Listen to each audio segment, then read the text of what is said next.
Hi everyone, welcome to today's wellness session. Today we're going to finish up our conversation about grief, and in this session we're going to focus on how peers can support their grieving friends. Children have limited experience with supporting others through the grieving process, and as a result, they may be afraid to do or say the wrong things with their friends, or do something that might upset them or make things worse instead of better. So, this sometimes can result in a child isolating from the grieving friend, or in some instances, maybe even unintentionally teasing the friend as well.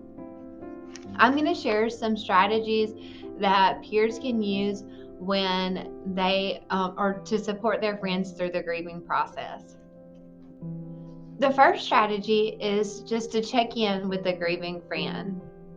So this could be a phone call just to say, hey, I'm checking in, I've been thinking about you.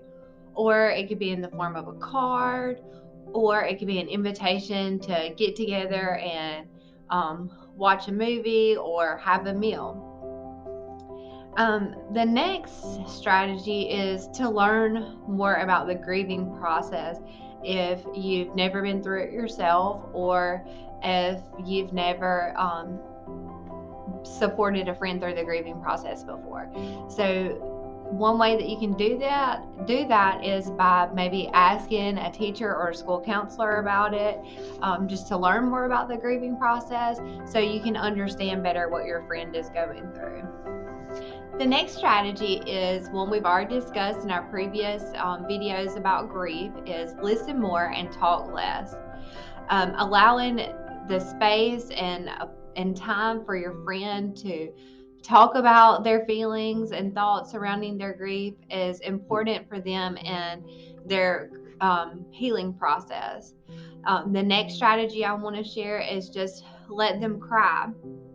I know that it can be particularly hard to sit with a friend, a close friend, that when you can sense their emotional pain, but to allow them again the space to outwardly express their feelings through crying can also be very important for their healing process. The next strategy is to ask questions. Oftentimes, people are hesitant to ask questions about the lost loved one when they're talking to a friend, in fear that they might upset the person.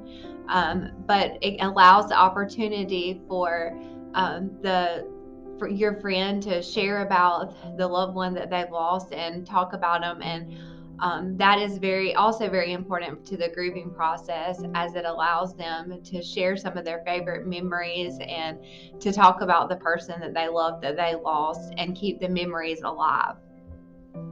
Another strategy is to offer practical help. So this could look different depending on your friend and what their needs are. It could be something like helping them with their homework, or getting some assignments that they missed at school, or going over something that y'all went over in class when the student wasn't there. Or it could be helping with some of their responsibilities at home, whether that be taking care of a pet or cleaning their room. It could be taking a meal over, or a favorite snack, helping with any kind of errands. The list goes on and on. Just any kind of need that you're aware of that your friend has that you could help meet, that would be a really great thing to do for them during this time. The next strategy is just to be willing to sit with your friend in silence. So there's going to be times where they don't want to be alone, but they also really don't feel like doing anything, and they don't feel like talking about the loss of their loved one, or their memories they have with their loved one, or just talking at all. So your willingness to sit with your friend in silence as they're going through the grieving process is really one of the greatest acts of compassion that you can show. And the last strategy I want to share is to remember important dates. Anniversaries, holidays, and special events can often be triggers for your grieving friend. So if you're aware of some of these important dates, then reach out to your friend. Let them know you're thinking about them, and maybe even try to plan something with them. That would mean the world to your grieving friend. As we wrap up, I want to share a few things that you may want to try to avoid when supporting with your grieving friend.